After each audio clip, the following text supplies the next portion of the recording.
review a little bit and just talk in terms of where we are. Intel-wise, guys, I can tell you things are getting quiet. Things are getting really quiet, even for me. Now, let me tell you this right now. I have seen some things out there. Some people have sent me some texts and have read certain things and so on. There is some chatter out there about Iraq not being complete with their budget yet, not getting a quorum and all that noise. Guys, it's noise. Iraq's budget was done a week ago between Monday and Tuesday, like we said on Tuesday's call. Everything's all set there. That is a distraction. That's just to distract you. Okay, so keep that in mind. Everything's done from Iraq's perspective. They've got it done, and they've had it done. Those companies that came in, they're signing off, and they've signed off on their new contracts. We know, for example, what the rate of the dinar is and was just a few days ago because our guys are trading it. We know what they're seeing on the screens, okay? All that's good. Now, I'm not going to dwell on any of that, but I'll say this. Some people have brought up the Paris Accord that that we backed out of. We did not sign that agreement, but that agreement has nothing really to do with the RV, and it's not something that you need to be concerned about relative to the blessing, okay? It is something that we have our own version of, and when the time is right, that would be introduced. We've had our own version of that for a month now, and President Trump is going to introduce that when that is to be introduced. It is not a factor for this to go, okay?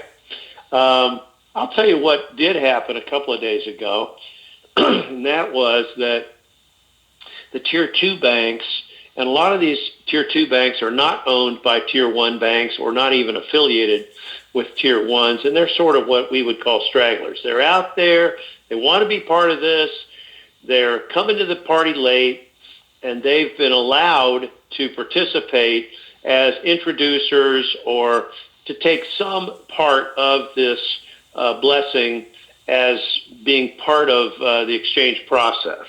Now, those Tier 2 banks were busy pinging yesterday afternoon with the Treasury, trying to essentially align themselves with the system, the new system, and ping back and forth and back and forth. And I know, our Secretary of the Treasury commented to the fact of, they need to get their act together and quickly, or they're going to be on the outside looking in. Now, I think that's a way to say that they needed to finish up, and they did. They finished up with their activity at 2:15 in the morning Eastern this morning. So, that part, again, is done. Again, a latecomer to the game. The Tier 2 banks are set because of that. So we're hearing things. We had heard things about the possibility of new rates after midnight last night that would show up everywhere, meaning bank screens and everywhere else. I can't tell you guys whether we have that yet. I cannot tell you whether that's the case yet. I believe it was supposed to happen last night, and I feel that if it did not, it should happen overnight tonight. That is what I am hearing. I'm hearing some very good things that are pointing us to tomorrow. I'm hearing some very good things. I cannot call it, though. I'm not going to call it. I'm just going to tell you things are looking very good. We've had a number of bankers that have talked to my sources' friends and told them that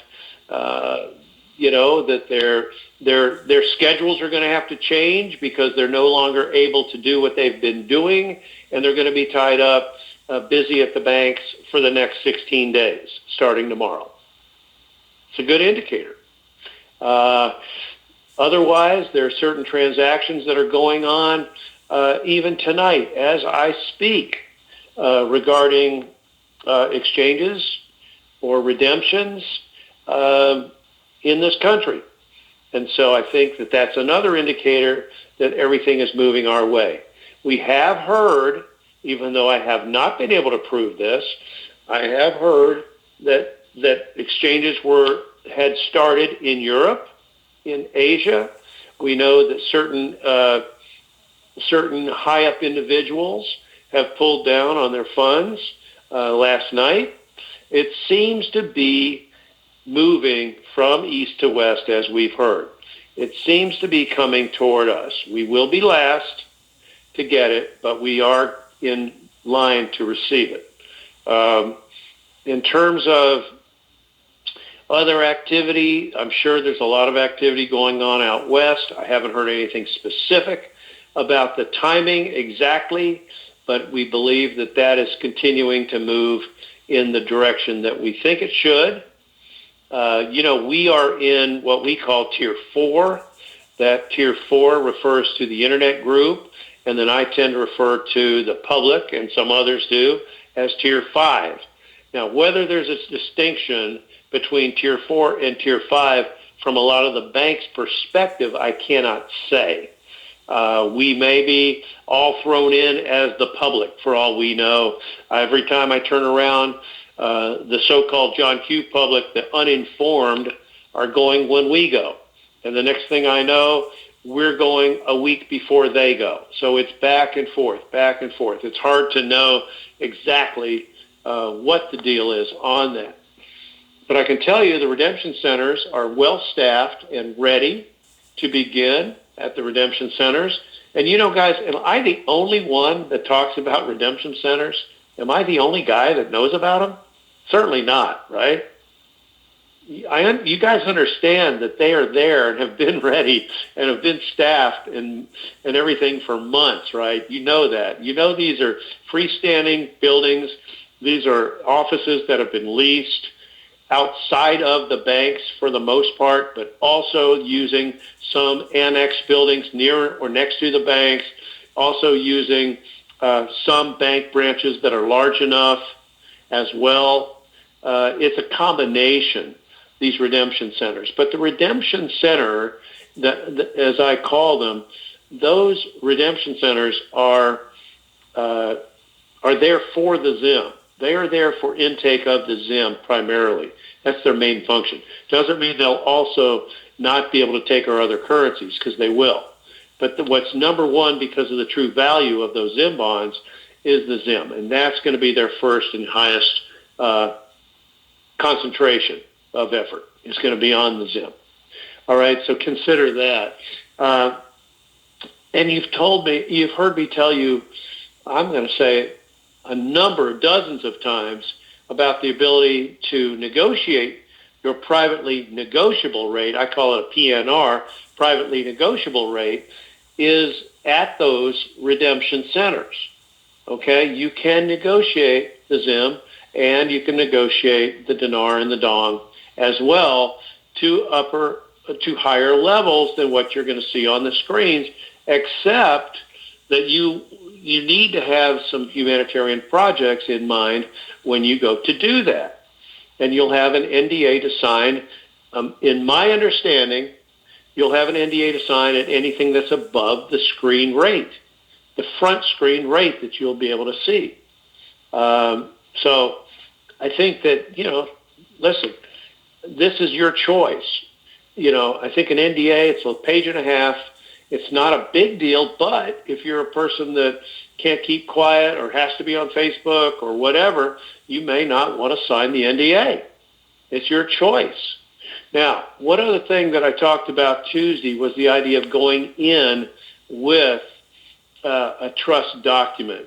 If you do go in with your trust, it's going to just save you a step at the redemption center. It's going to save you a step, okay? You don't have to go in with a trust. You don't have to go in with your paperwork, but it would be advisable if you can do it, if you have an attorney or if you have someone that can prepare those trust documents for you ahead of time. It's a pretty cool thing to have. The other thing is you can, however, do and submit your trust to the bank that you use for your trust bank, a week to 10 days after your exchange. I mean, it does not have to be done right then. However, my understanding is they would like you to have a trust document. We've used the term skeleton trust. Let's just call it a bare bones trust in effect, so that should something unfortunate happen to you after you leave your exchange, that you would be covered in terms of what, where your funds would go upon your demise. I'm not going to wish that or speak that out to anybody, but my understanding is they do want that at the redemption centers. So if you have time or you have it already, it's just something that is a good idea, I think, to do. And then you can also modify or change whatever you've got, I believe up to 45 days, maybe as far as 90 days past the date of your redemption of the ZIM and the exchange of your currencies. Understand that there's a difference between redemption center and exchange location. I just call them two completely different things so you understand. Exchange locations are for currencies other than the ZIM, okay, and redemption centers are for the redeeming of the ZIM bonds and the exchange of other currencies, okay? So you know what I'm trying to say with that. The toll-free number is the one that you would use.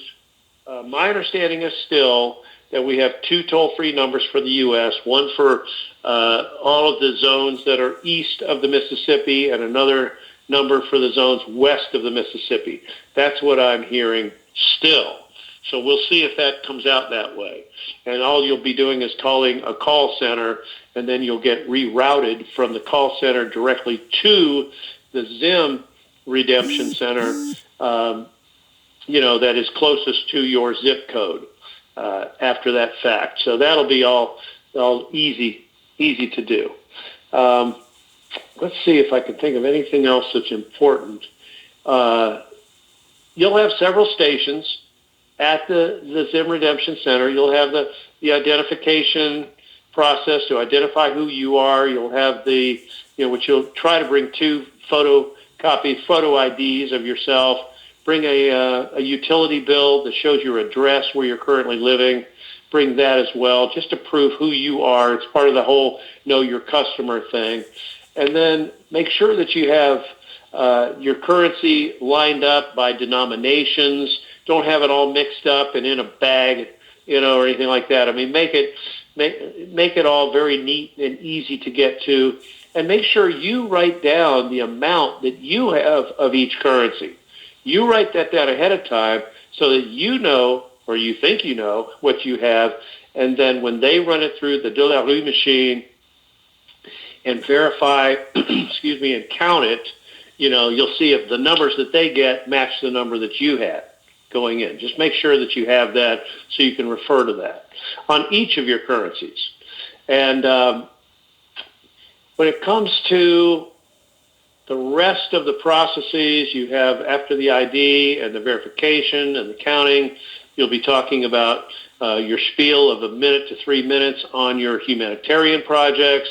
You'll probably arrive at some kind of a rate for your currencies or your ZIM, and then you'll be able to do that exchange. And then, of course, you'll be talking about setting up new accounts with one or two banks, and then you'll be looking at getting a little bit of cash and some kind of a debit/credit card temporarily, loading that with a certain amount of money, and then you'll also be able to possibly do a bank wire or two from the bank. I would not go in with a ton of things to wire out or even a ton of cashier's checks to do. It just would slow the whole process down to me. I just think that's something so easy to do after you leave the exchange center at one of your other banks. Excuse me. But the other thing is you'll be able to negotiate your rate of interest that you'll earn on your structured payout or any of your accounts, okay? But especially your structured payout, because that's going to be a scenario where you're going to be going 5, 10, 15, 20, maybe 30 years out on that, depending on probably several variables like the amount, like your age, like your projects. All of those things will come into play. And you'll be able to put that together with one of the staff when you're in there. And you'll be able to negotiate the rate of interest that you can earn on those monies. And it should pay quarterly. That's what we understand. You'll get paid every 3 months on that. You'll be able to take that. One other thing that I don't know, now realize this, here's my disclaimer. What is Bruce not? I am not a CPA. I'm not an attorney, nor do I play either one of those on this call or on the radio or on TV, right? But I know one thing. When it comes to what you have in your bank account, let's call it your motherlode account, which will be under the umbrella of your trust, okay?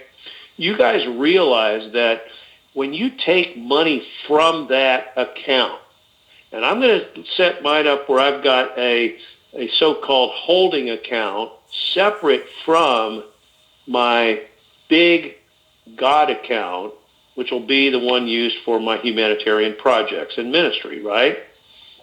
Okay, so if I have another amount that I set aside for so-called personal use, all right, that money, and it could be a pretty large amount. It doesn't have to be like, $50,000 or $2 million. I mean, it can be a decent size amount. But the money that you take, let's say I put that in a non-interest bearing account. It's just a holding account. It's like a checking account that pays no interest. Or it's something that's just there to hold it so you can get access to it. You could do that if you choose. Do you realize the money that you take out from this is your money? You don't pay taxes on it. It's your money in your bank account, just like as if you had $200 in your checking account right now, and you went in or you went to the ATM and you got out $60. You don't pay taxes on that. That's your money. It's in your account. This is no different, except that the numbers are bigger, right? I just want everybody to understand that. You could go from here on out and never take a salary and never have to pay taxes on a salary.